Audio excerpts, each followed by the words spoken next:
Welcome back to the channel, everyone. Today, we are going to be reacting to a number of reports and rumors that have been linked to the Detroit Pistons. Plenty of interesting topics to discuss, so let's get to it.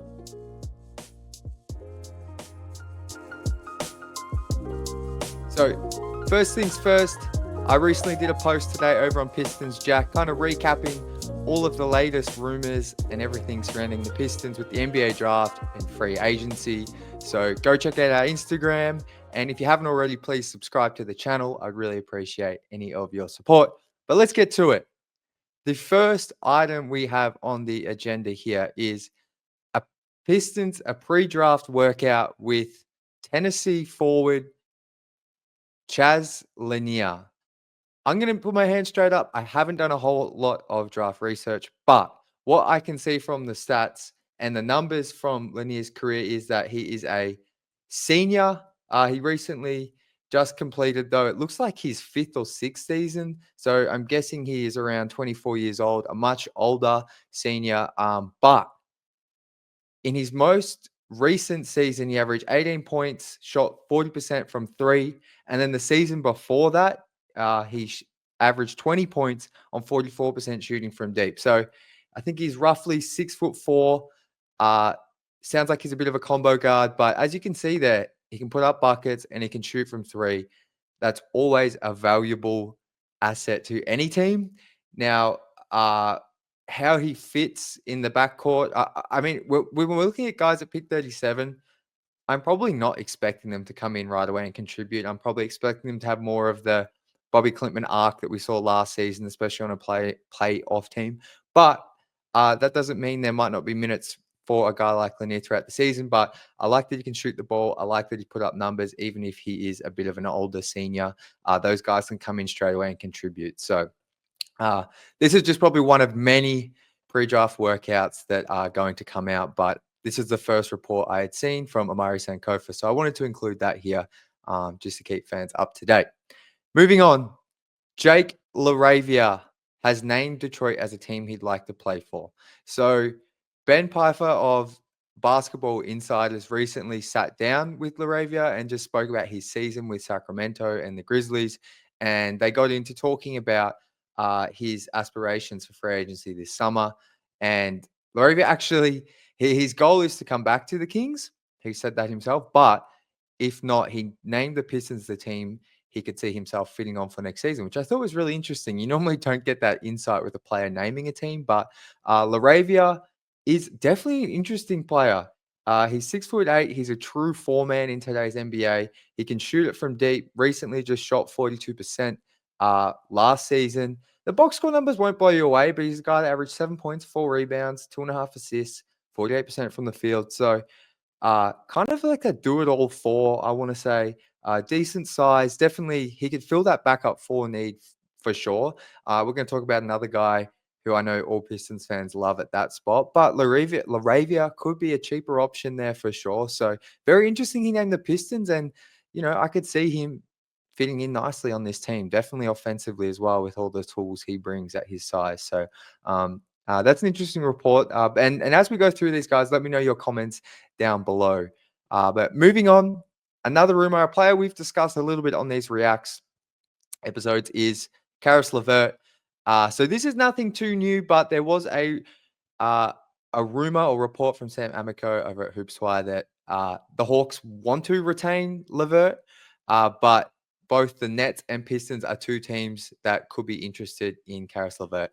As it relates to the Pistons, I don't really see this as much of a match unless they lose both of Tim Hardaway Jr. and Beasley and can't retain both their services. Now, LeVert's a bit more of an on-ball player than those two. He's not as good as a volume shooter, but just in terms of his age profile, his size, I think there's some overlap there with Beasley and THJ, who, like I said, if they lose both of them, I could see LeVert being a potential veteran target to bring in. But, I think the Pistons are going to be a link to a lot of these players because they are one of the few teams, them and the Nets are one of the few teams that actually have cap space. So expect to see the Pistons linked to a number of players.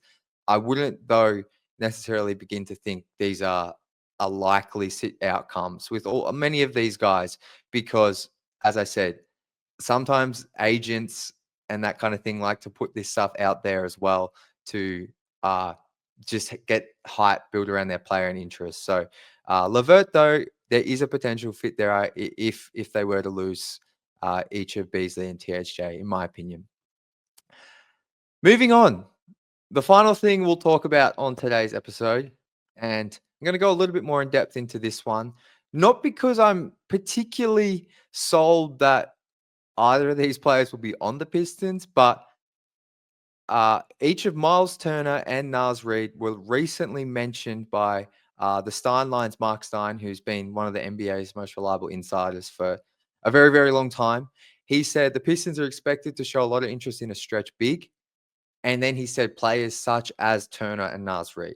So the wording there is key because, these are the two, like, probably the two best players potentially on the free agent market at the bigs position, and they're both stretch bigs. So, of course, they're going to be linked to a team that's looking for a stretch big.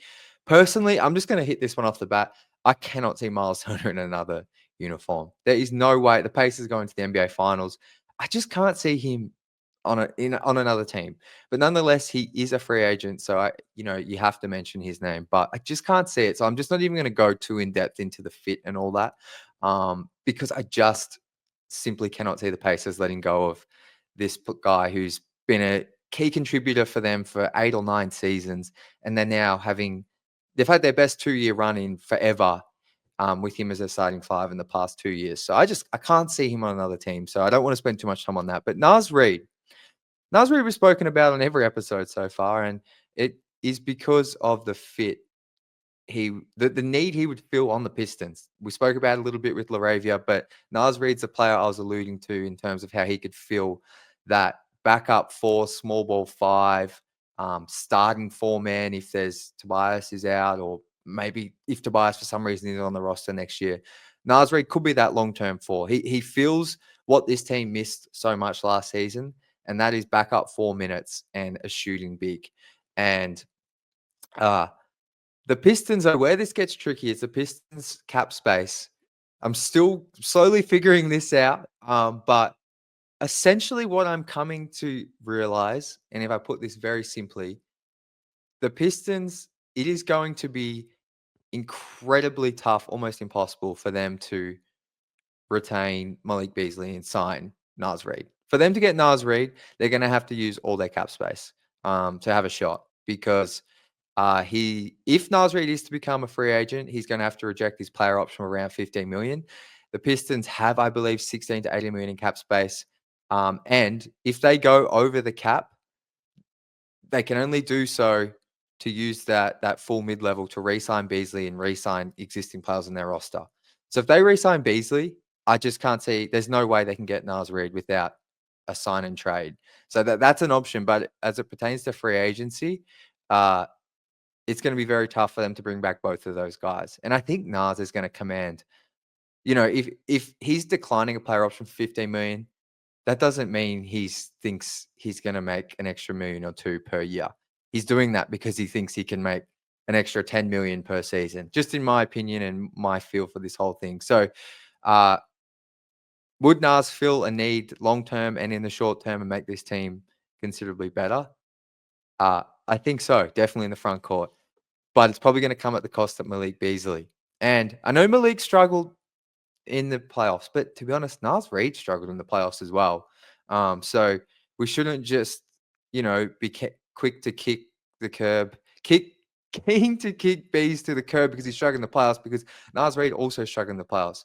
And then if you go, well, Naz will help in the regular season. Well, Malik Beasley was exceptional in the regular season for the Pistons. I really continue to stress, I do not want people to forget how good Malik Beasley was for the Pistons in the regular season and how key he was to, hitting big time shots, not just like clutch shots, but more so like I've spoken about this numerous times. One of the things that impresses me the most about Malik Beasley is his ability to hit shots against the flow. So when the other team's on an 8-0 run, he is the number one guy I felt like that could come in and he'll knock down a 3 and just stem that, or he'll knock down 2 threes back-to-back possessions. He might give you a 4 3-point quarter, hit 4 threes in a quarter to really get you going if the starters struggle in the first 6 minutes. He's I don't want that's something that's hard to track in the box score, but I really think he was huge in so many spots for this team.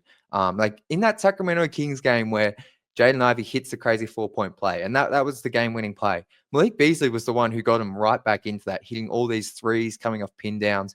Everything he brings off the ball just helps Cade so much. So I think Naz Reid's probably the more coveted player, the better player, but it's tough for me because I think Malik, we saw what he did with the Pistons last season, how good he was for chemistry. So got a little bit off track here, but I think that's the key discussion when we talk about signing Naz Reid as a free agent. You're probably going to do it at the expense of Malik Beasley. So please, someone who's smarter than me with the cap, correct me if I'm wrong.